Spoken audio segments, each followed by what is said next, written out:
আসসালামু আলাইকুম, সবাই কেমন আছেন? আশা করি সবাই ভালো আছেন। স্বাদ ও স্বাদের গল্পের সাথে আবারও আসলাম আপনাদের জন্য onion and capsicum butter fry নিয়ে। সো দেখার জন্য সবাই আমার সাথে থাকুন, আমার ফেসবুক পেজে লাইক করুন। তো আবার আসলাম নতুন একটা ভিডিও নিয়ে। আজকে এখানে দেখতে পাচ্ছেন ক্যাপসিকাম মরিচটা এটা। সো এটাকে আমি বাটার ফ্রাই করব। এটা আমি ধুয়ে ভালো করে নিয়ে নিছি শুকনো। এখন চলে যাচ্ছি চুলোতে। চলে আসলাম চুলোতে। তো এখানে একটা প্যান বসে দিচ্ছি, দিয়ে দিচ্ছি আমি এখানে বাটারটা এখন তো বাটারটাকে পোড়াও যাবে না, আমি এখনই কিন্তু দিয়ে দিচ্ছি এখানে ক্যাপসিকাম মরিচটা দিয়ে সুন্দরভাবে আমি এটাকে বাটার ফ্রাই করে নেব।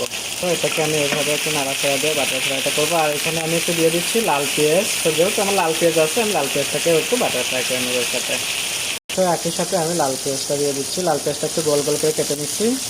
এটা মিলে সুন্দর করে আমি একটু এটাকে এরকম করে বাটার ফ্রাই করে নেবো। একটা কালার আসছে, দেখতে পাচ্ছেন কিছুটা কালার এসে গেছে কিন্তু এভাবে একটু ঘন ঘন নাড়া দিলে তাহলে সব পাশে কিন্তু একই রকম একসাথে হয়ে যাবে সুন্দরভাবে, কোনোটা কালো কোনো পাশে যে সাদা হবে এমনটা না।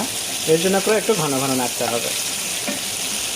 সো আমার হয়ে গেল onion and capsicum butter fry. এখন আপনাদেরকে দেখাবো পরিবেশন করে। সো আমার হয়ে গেল onion and capsicum butter fry. আশা করি আপনাদের ভালো লাগবে। আপনাদের যদি ভালো লেগে থাকে, স্বাদ ও স্বাদের গল্পের সাথে থাকবেন, বেশি বেশি শেয়ার ও কমেন্ট করুন। নতুন নতুন ভিডিও দেখার জন্য আমার সাথেই থাকবেন।